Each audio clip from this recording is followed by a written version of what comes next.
Why should the government tell you what to put in your body? Whether someone else finds it egregious, that's their own hang-up. And you know I'm right about this. Kentucky Congressman Thomas Massie, he agrees with me on part of my argument. He is the co-author of some legislation that will allow you to have your milk and drink it too. What do some government busybodies have against fresh, delicious dairy products? Congressman Massie, welcome back. Good evening. Good to be here. Well, thank you very much for taking the time. So you are the co-author of both the Milk Freedom Act of 2014 and the Interstate Milk Freedom Act of 2014, which I'm guessing is the RICO Milk Act. So tell me about the Milk Freedom Act. And they can take our milk, but can they take our freedom? Well, let me tell you, first of all, your show is the appropriate place for this bill. This has bipartisan support. Democrats on the left, Republicans on the right are supporting this. And basically what it says is if it's legal in your state to raise dairy and sell raw milk, that the federal government won't come in with the heavy hand of the law and arrest you for selling raw milk if you transport it across state lines. So my first bill, you mentioned I have two raw milk bills. The first raw milk bill would just get the government out of the business of raw milk altogether. The second raw milk bill is a little for those who are a little bit more timid and has more co-sponsors.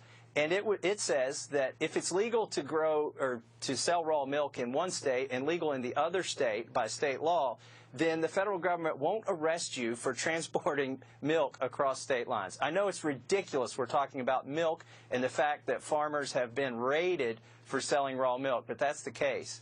I mean, this is pretty incredible, and I know you know the beef game pretty well. Yeah. When did the government get up in milk producers' business?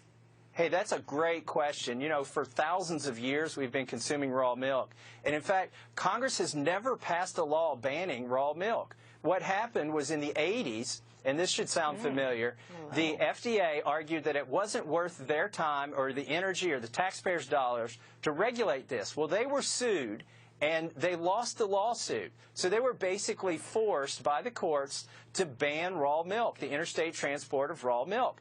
So this is not a law that's ever been passed by Congress. So fast forward from the mid-'80s to today, imagine you're on your farm milking your cows at 5 a.m.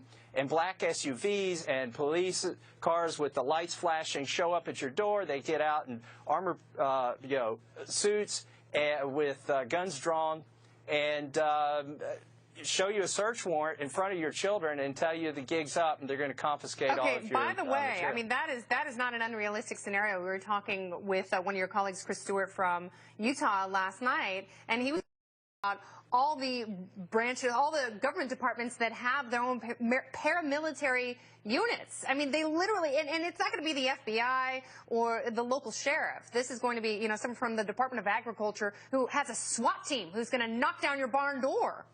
Right, and this is not a hypothetical situation. This is happening. It happened to a farmer in Pennsylvania, an Amish farmer.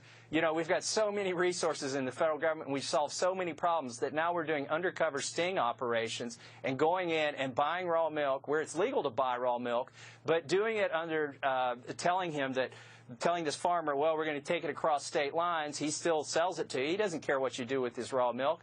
And then they show up after a one-year sting operation, pretending to be people they aren't, pretending to be willing buyers of his raw milk, and then show up and put the guy out of business. This happened. This is true, and it's happened more than once. Congressman Massie, is there anybody on the FDA or anywhere else in the regulatory apparatus who argues in favor of being able to raid raw milk? Is this just kind of a faceless bureaucracy sending out goons once in a while? Or are there people who make an intellectual case for banning this stuff? You know, the folks trying to make the case here on the Hill are ironically the milk lobby. They're saying that the product is dangerous if it's not pasteurized. And as my wife said, you know, the lactose lobby here is so intolerant of my bill. They came out swinging hard when I introduced it. I introduced this bill with 20 co-sponsors, again, from the left and the right. And I think it took them by surprise that there are that many people that support food freedom on the Hill. And it's because we're listening to our constituents back in our district. You show me one congressional district that doesn't have a large constituency of consumers that are consuming raw milk. They're everywhere. Well, Congressman, I wonder, just quickly here, because we've only got minutes left. Yeah. Are there not sufficient incentives on the part of the dairies themselves and retailers to protect consumers? Why does the FDA need to get involved in this situation, in this particular market, or any other food market for that matter, at all? The FDA shouldn't be involved in this. There's no constitutional nexus for them to just outright ban a food product. You know, they haven't banned raw meat, raw eggs, raw vegetables, or raw fish yet, and you can take all of those across state lines. This is the only food that is banned that you can go to jail for transporting across state lines. There's no constitutional nexus here.